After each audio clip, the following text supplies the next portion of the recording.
Olá, sou Josemari Alves, sou médica veterinária do MOC e estou como coordenadora do projeto Bahia Produtiva no território do Cisal. A gente vai falar aqui um pouco sobre as enfermidades da caprinovicultura. E uma dela é o equitima contagioso, também conhecido como boqueira, né? O equitima contagioso, ele é transmitido por um vírus, é altamente contagioso, sendo mais comum nos animais jovens, certo? Muitos animais ficam doentes, mas poucos animais morrem, certo? A letalidade é baixa. Como é que o ectema contagioso, né, se apresenta? Primeiro, ele se apresenta como crostas no focinho e lábios, certo? Como a gente vê na imagem. Nos casos mais graves, essas lesões também vão acontecer aonde? Na gengiva, na língua, na pele da axila, na virilha, no úbere, nos membros, na vulva, né? Ao redor do ânus e no prepúcio dos machos, né? A vulva nas fêmeas e no prepúcio no macho. As lesões no focinho e lábios, elas vão se iniciar com a formação de uma pápulas, né? Que são as pápulas, são pontos vermelhos e altos. A gente vai observar a pele do animal irritada, certo? Aquela irritação, uma questão, a pele vai estar um pouco mais elevada, avermelhada. Depois, ela vai, né, evoluir e vai virar vesículas. São essas vesículas, são bolhas pequenas com líquido semelhantes à água. Certo? A gente vai, que muita gente fala assim, bolha de água. É um líquido que é semelhante à água, certo? E depois vai evoluir para pústulas, que são bolhas com pus, certo? Essa água vai se transformar em um pus, né? E por fim, crostas, que são as cascas, que aí já mais no finalzinho, certo? Aí você imagina essas crostas, quando caem, ela vai contaminar o solo, o alimento e a água, transmitindo assim para outros animais. Por isso que a transmissibilidade dele é muito grande. O contato direto entre os animais, ele vai favorecer a transmissão, principalmente nos meses que o frio estiver maior, né? Por quê? Porque no frio os animais eles tendem a ficar juntos, a se agrupar, entendeu? A gente está aqui a imagem do Uber, certo? O Uber é um importante meio de transmissão da cabra ovelha, né, para o cabrito borrego, porque o animal vai estar ali mamando, certo? Então, ela vai estar transmitindo sim. Um animal vai encostar no outro, um animal com ectima, né? Um animal assim, como está nessa imagem, vai encostar na virilha, na axila, principalmente os animais vão estar agrupados por conta do frio, roçando um no outro ali, certo? Nessas áreas que eu citei, no úbere da fêmea. Aí vai estar contaminando esse teto. E aí o borrego ou o cabrito vai ali mamar naquele teto que está contaminado, vai pegar o ectema contagioso. Então, a gente tem que ter um aumento, cuidado, né? Quando houver lesões no útero, para evitar o quê? A mastite. Porque além de ter o ectema contagioso, o animal pode desenvolver a mastite por conta dessa lesão primeira da ectema da boqueira e segundo da mastite. Então, os animais que estão lactantes, né, que estão amamentando, esses borregos e cabritos, a gente tem que ter um cuidado mais redobrado com esses animais, certo? Com essa cabra, com essa ovelha, por conta disto. A gente vai falar aqui um pouco agora sobre o tratamento para ectema contagioso, certo? A gente vai estar ensinando para vocês o tratamento, né, que se utiliza para a boqueira. A gente vai utilizar o iodo glicerinado, certo? Algodão ou gaze, eu gosto mais da gaze, certo? Luvas, sempre luva, e saco plástico. A gente vai utilizar o iodo glicerinado de uso comercial, a gente vai misturar uma parte de iodo a 10% com a parte da glicerina líquida todos os dias. Então, a gente vai pegar um pouco de iodo a 10%, com a glicerina, a gente encontra facilmente essas glicerinas em farmácia, vai misturar e assim a gente tem o iodo glicerinado, que é o ideal para se tratar a boqueira, certo? Então, aqui a gente tem a imagem de como a gente vai fazer. A gente vai colocar essa mistura em um frasco com tampa, porque a gente vai utilizar diariamente. Colocar no algodão ou na gaze. Eu prefiro a gaze, porque o algodão, ele algumas vezes solta aqueles fiapos, enfim. A gaze é mais fácil de se manejar. E vai passar na boca do animal, como está nessa outra figura aqui. Em todos os locais que tem, né, essas lesões. A gente está mostrando aqui na boca, mas a gente vai passar naqueles outros locais também. No teto, nas axilas, onde tem essas bolhas, né, essas crostas, a gente vai estar passando a gaze. E lembrando que antes de passar o iodo glicerinado, a gente vai limpar aquele local. Se ter resto de alimento, né, de terra, enfim, vai primeiro limpar aquele local para tirar isso e passar o iodo glicerinado, tá bom? Em todas as partes que está na vulva, no prepúcio, vai passar o iodo glicerinado. E esse material a gente vai colocar dentro de um saco plástico e queimar esse material, certo? Para o quê? A gente não deixar esse conteúdo ali que possa contaminar o solo, enfim. Então, queimar é a melhor forma. A gente pega uma lata aí, como a gente está vendo aí nessa imagem, coloca o material ali dentro e queima, certo? Como é que a gente vai controlar a doença? Fornecer colostro ao recém-nascido, porque a primeira imunidade que o recém-nascido, né, que o animal novinho, ele vai ter através do colostro. Então, vai fortalecer o seu sistema imune, certo? É importante que esse colostro seja fornecido nas primeiras 24 horas do animal. A partir disso aí, vai diminuindo a positividade da absorção daquele colostro, entendeu? Quanto mais passar o tempo, menos do benefício do colostro, o borrego, o cabrito vai ser contemplado. Então, mais rápido que esse cabrito. O cabrito, a cabra não quer deixar mamar, entendeu? Porque está com dificuldade, tira e fornece o colostro ao recém-nascido. A gente não pode deixar que o cabrito, o borrego, que ele não seja alimentado com esse colostro. É super importante isso. Limpar e desinfectar as instalações e equipamentos frequentemente, certo? Então, a gente tem que estar frequentemente limpando as instalações e os equipamentos. Por quê?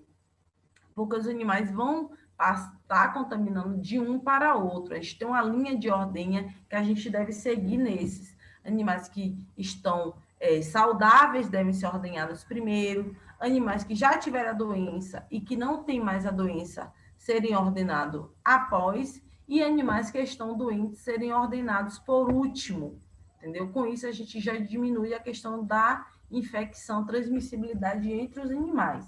E após a ordenha, a gente tem que estar esterilizando esse material, desinfectando esse material para que não consiga passar na próxima ordenha para os animais saudáveis, certo? Separar os animais doentes do rebanho dos sadios. Tem um animal doente, a gente tem que estar sempre separando ele dos animais sadios. É inadmissível que a gente tenha um animal doente no meio dos sadios, certo? Contaminando eles. Evitar comprar animais com doença. O animal está doente, a gente não deve estar comprando adquirindo esse animal, porque a gente vai estar levando a doença para a nossa propriedade.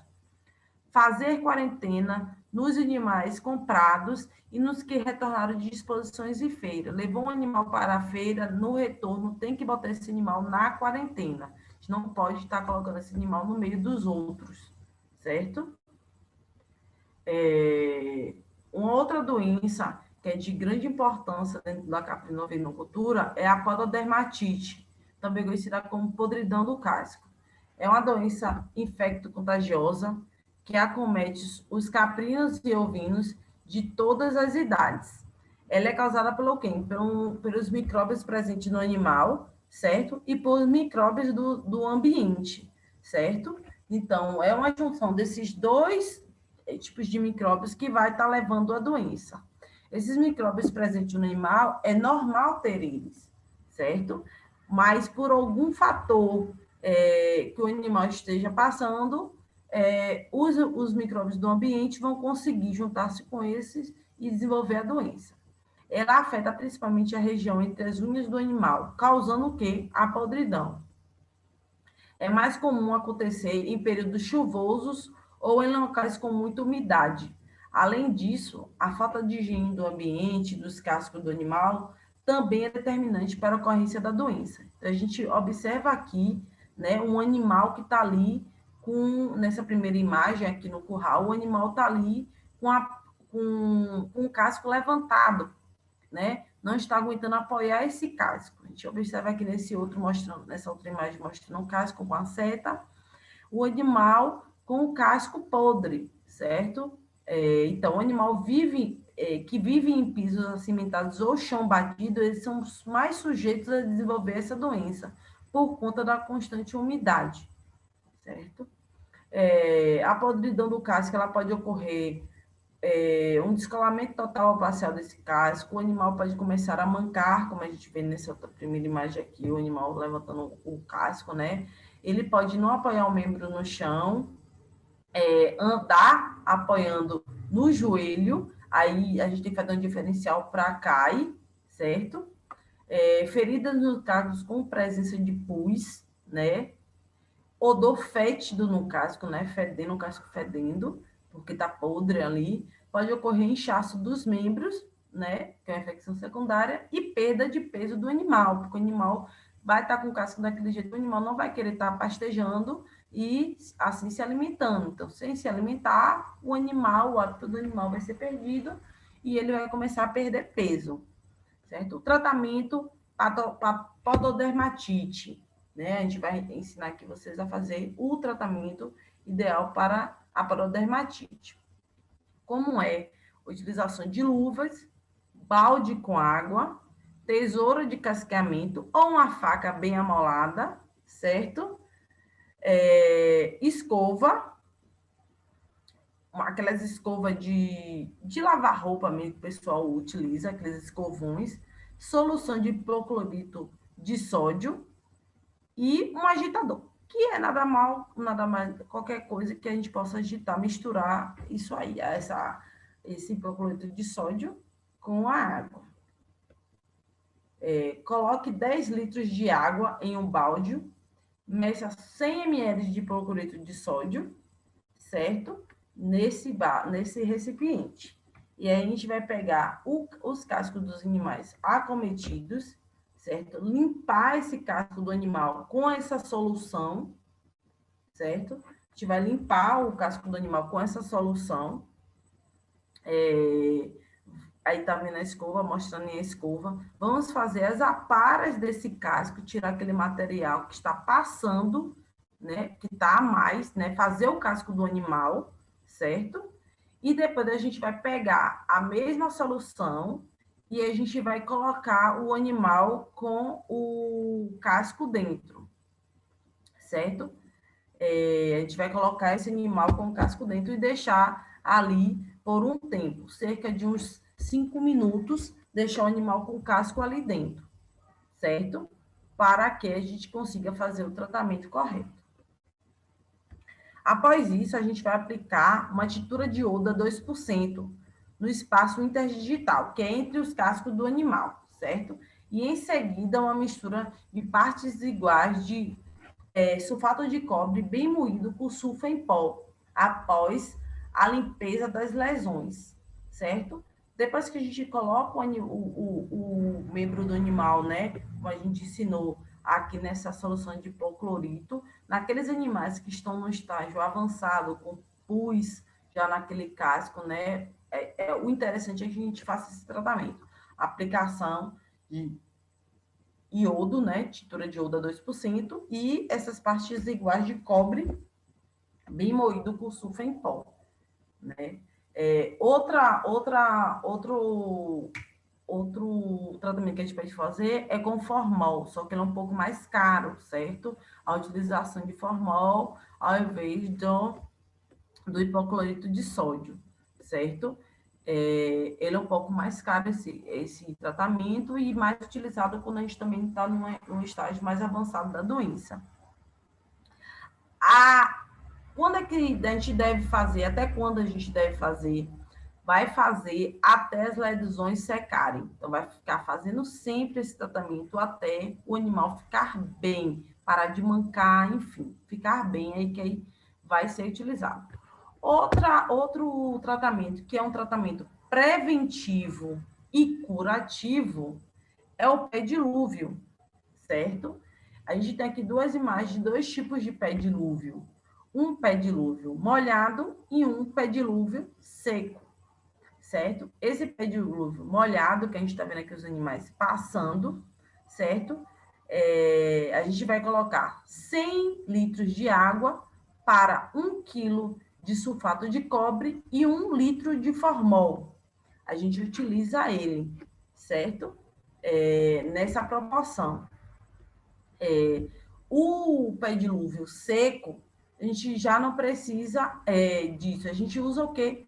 Cal, o próprio cal. Então, é uma alternativa muito fácil, é uma alternativa preventiva, certo? Para a porta da dermatite, onde se deve colocar na entrada dos apriscos, dos ovis, né? Do curral.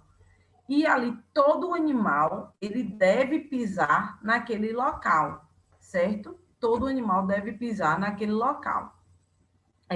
Então, a gente tem que fazer numa proporção que o animal consiga passar e pisar os 4 membros dentro do pé dilúvio, no molhado ou no seco, certo? O animal não pode pular o pé dilúvio, certo? Então, e não só os animais, também deve ser isso feito com as pessoas. As pessoas, ao entrarem nos currais, devem estar pisando dentro desse pé dilúvio, principalmente o seco, né? Mais utilizado na nossa região aqui, o seco, certo? Que é o com cal, que inclusive é mais barato, mais acessível, de forma preventiva e de forma curativa também, associar ao tratamento anterior que a gente passou aqui. Controle da doença, né, da pododermatite, da podridão do casco. Como a gente deve fazer esse controle? Utilização de solução de pedilúvio, né, que também pode ser utilizar o sulfato de zinco ou cal, como foi dito naquele pedilúvio seco, né, é mais barata a utilização de cal e mais facilmente encontrada e segura. Então, a gente pode utilizar ele de forma preventiva, né, o pedilúvio de forma preventiva, os animais sadios, tá utilizando diariamente, lembrando que as pessoas também têm que pisar nesse cal, certo, ao entrar e ao sair, tem que fazer esse pedilúvio numa distância que os animais não pulem, lembrando, e manter sempre os animais casqueados, certo? Tá sempre inspecionando o casco dos animais para ver se não tem nenhum tipo de alteração, certo? Evitar comprar animais com manqueira e também observar se os animais da propriedade estão apresentando algum tipo de alteração no aprumo, certo? Ao caminhar, se eles estão mancando ou não. Comprar animais apenas de propriedade livres da doença, manter as instalações limpas e secas é essencial. Então, evitar colocar os animais em pastos úmidos ou com lama. Manter também os animais doentes em pastos separados do restante da criação. Outra também após a saída dos animais doentes, os pastos devem ser mantidos vedados por pelo menos 15 dias para evitar a contaminação dos animais sadios ou curados. A gente tem um pasto de animais doentes. 15 dias aquela área não pode entrar um animal sadio ou curado ali, certo? Dá esse vazio sanitário que a gente chama.